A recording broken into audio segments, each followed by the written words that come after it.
Estamos de volta com Medicina e Saúde. Você vai saber um pouco mais sobre o exame que é considerado padrão ouro no diagnóstico precoce do câncer de intestino, uma doença que tem acometido cada vez mais pessoas mais jovens.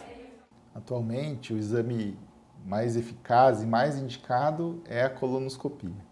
A colonoscopia a gente consegue, através de uma imagem, às vezes até de alta definição, detectar lesões que podem ser precursoras, causadoras do câncer, e as lesões que são sugestivas de câncer. Então, através da colonoscopia, nós conseguimos identificar e fazer a biópsia, que confirma realmente se é ou não uma lesão maligna.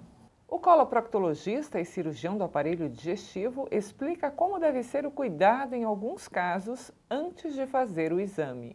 Existem algumas contraindicações porque é necessário fazer uma preparação de limpeza do intestino.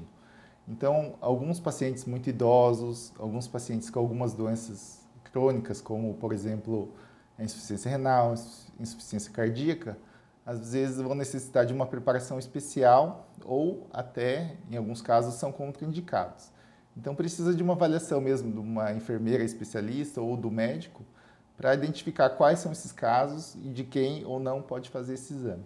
Dr. Gustavo comenta sobre o índice de cura quando o câncer é diagnosticado precocemente. O diagnóstico precoce, ele facilita a gente resolver o problema do paciente. Então, quando a gente identifica essas lesões bem no início, até 90% dos casos a gente consegue obter uma cura. Mas, pelo contrário, quando a gente identifica mais tardiamente, 50% já não vai ter muito o que fazer.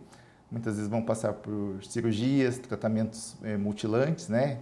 Tratamentos que desgastam bastante o paciente, e mesmo assim a eficácia dos resultados às vezes não é muito boa. A boa notícia é que o diagnóstico precoce ele pode ter uma cura até de 90%. E a outra boa notícia é que hoje, através dos exames e das novas tecnologias que a gente tem, em 1/3 dos casos a gente pode prevenir o câncer, antes que se torne o câncer. Evidências sugerem que a maioria dos tumores do intestino grosso se desenvolve a partir de pólipos benignos. Não se sabe exatamente o que causa os pólipos. No entanto, algumas pessoas possuem uma tendência genética a desenvolvê-los, como reforça o especialista. Os pólipos são as lesões que vão causar o câncer de intestino na maioria das vezes. O pólipo é uma malformação das células que vão ocasionar essa alteração na parede do intestino e que, se ela não for controlada, ela vai virar um câncer. Então, o pólipo nada mais é que uma alteração do tecido do intestino, normalmente por um erro genético, e que acontece muito mais frequentemente depois dos 50 anos. Existem dois tipos, principalmente, de pólipos. Tem os pólipos que vão ser benignos e os pólipos potencialmente malignos.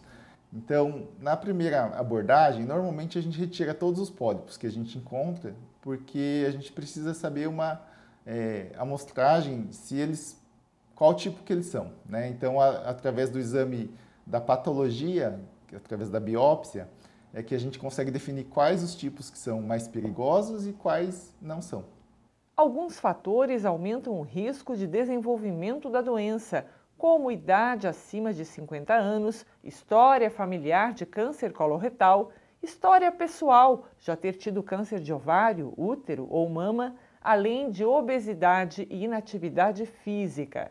O especialista alerta também para os casos das doenças inflamatórias intestinais, que também são consideradas fatores de risco. A doença de Crohn e a retocolite ulcerativa tem, sim, um fator de risco maior para o aparecimento do câncer. O risco é em torno de 5 vezes a mais que a população normal.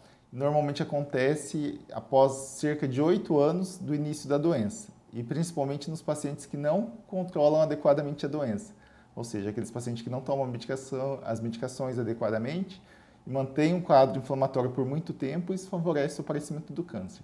Já o intestino irritável também é um tipo de inflamação que pode acontecer no intestino, mas esse não tem nenhum fator aumentado para aparecimento de câncer. O Medicina e Saúde chegou ao final e você pode participar do nosso próximo programa escrevendo para jornalismo@medicinesaude.tv.br. Perdeu alguma matéria, alguma entrevista? É fácil. Acesse medicinesaude.tv.br. Muitas informações sobre saúde, bem-estar e qualidade de vida ao seu alcance. Tenha uma semana abençoada. A gente se encontra no próximo domingo, se Deus quiser. Até lá, tchau!